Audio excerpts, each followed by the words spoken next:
Nagpaabot na rin ng tulong sa Cebu ang iba't ibang ahensya ng pamahalaan at local government units matapos ang magnitude 6.9 na lindol na tumama sa probinsya.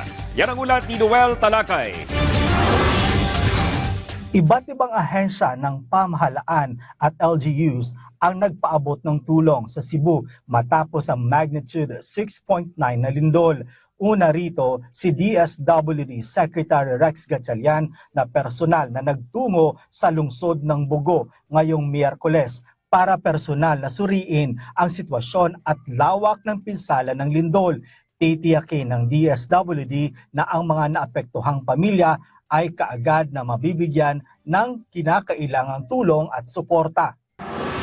Samantala, inanunsyo rin ng pamahalaang lungsod ng Davao na ito ay magpapadala ng tulong sa Cebu. Ayon kay City Information Officer Harvey James Lantikse, nakikipag-ugnayan na ang lokal na pamahalaan sa Office of Civil Defense at sa Cebu Provincial Disaster Risk Reduction and Management Office para sa maayos na paghahatid ng tulong. Habang nagpapatuloy ang ground assessment sa mga lugar na naapektuhan ng lindol at nakahanda na ang mga emergency unit ng lungsod.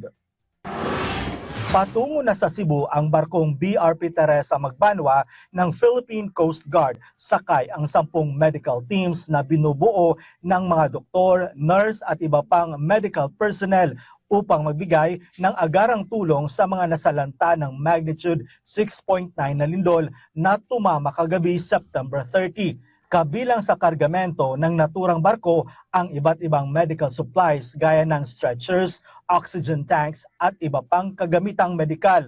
Bukod dito, magpapadala rin ang PCG ng siyam na K9 Search and Rescue Teams upang tumulong sa operasyon. Noel Talakay para sa Pambansang TV sa Bagong Pilipinas.